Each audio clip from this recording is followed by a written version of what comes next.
Hello Virgo, Sun, Moon, Rising, and Venus signs. Kamusta kayo? Sana ba'y nasa mabuti kayong kalagayan?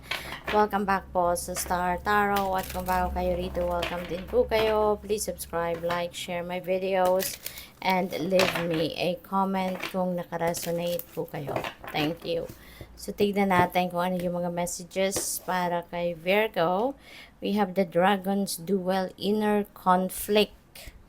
Ayan, morality and conscious choice. So, siguro Virgo, meron kayong ano dito, merong gumugulo sa isip ninyo. You can figure out siguro, no, ano yung direction na tatahakin mo rito. Maybe yung isip mo, sinasabi ng isip mo, iba din, ano, sa binubulong ng puso mo.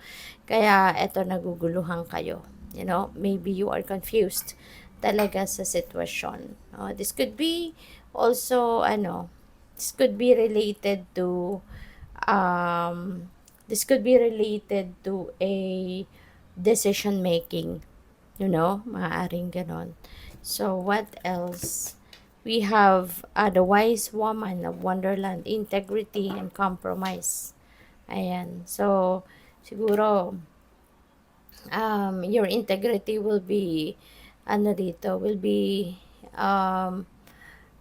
stake, no, dito. Kaya siguro, baka, kailangan nyo na nga lang na pumasok sa isang compromise para maayos ang lahat, hindi magkaroon ng lamat ang integridad ninyo, something like that. So, pwedeng related itong sitwasyon na to dito sa kung ano man ang gumugulo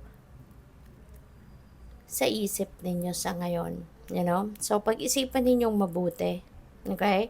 Maybe you need to ask for guidance and enlightenment. No? Mag-pray kayo. Ask for the help of the divine. Ask for the help of the Holy Spirit na bigyan kayo ng linaw, no, sa inyong isipan. Maybe kailangan mo din dito na siguro kailangan mo din na magmuni-muni kayo. You know, maybe you need to step back a little sa kung ano ang inyong pinagkakabalahan. Magdasal, mag-reflect, no? Magmuni-muni, magnilay-nilay. Okay? Para makapag-focus siguro kayo.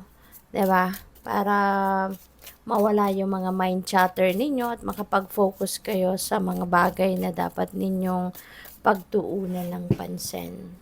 Okay? So, tignan natin kung ano pa mga messages ni Virgo. By the way, I would like to say hi muna and shout out po sa ating beloved channel member na si Jonah Payuyo at yahoo.com, Clarice. Thank you po for your support sa channel.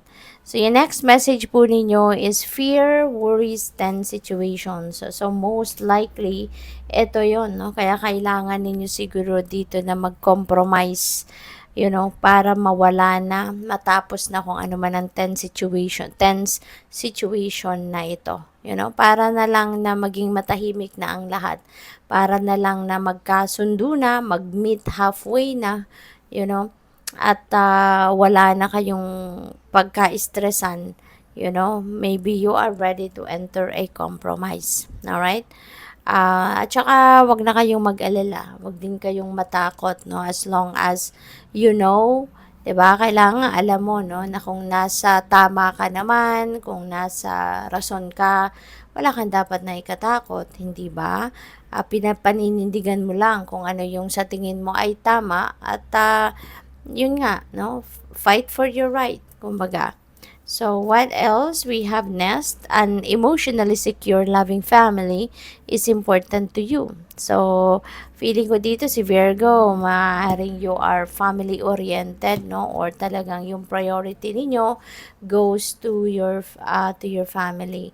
You know, higit kanino man or higit kailan pa man, no, yung pamilya, no, ito yung inyong priority. Yung pamilya, ito yung unang-una ninyong binibigyan ng focus, ng panahon, no, ng oras.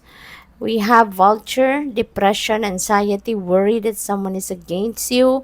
Maaring related pa rin yan dito, tsaka dito. You know?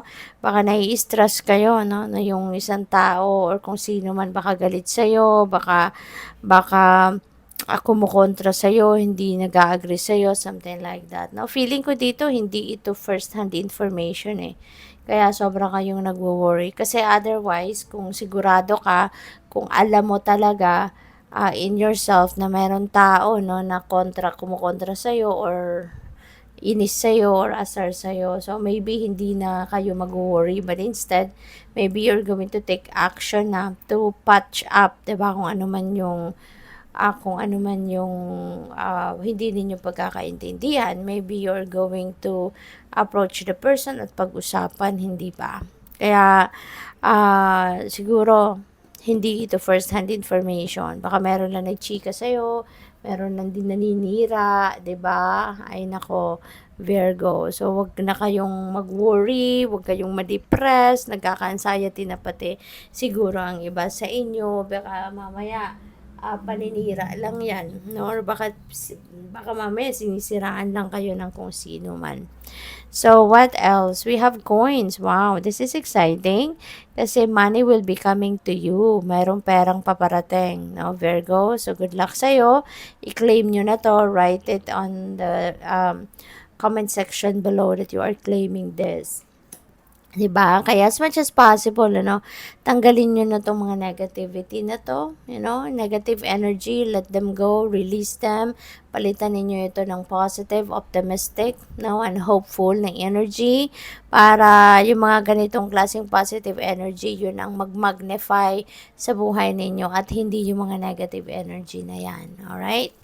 So, what else? We have an exciting event, happening. Maaari, yung exciting event na to could be related to money. Baka related yan, Baka mayroon dadating na kaperahan sa inyo, financial blessings, or financial opportunities may be coming your way. Kaya maaring yon ang exciting event na sinasabi nito.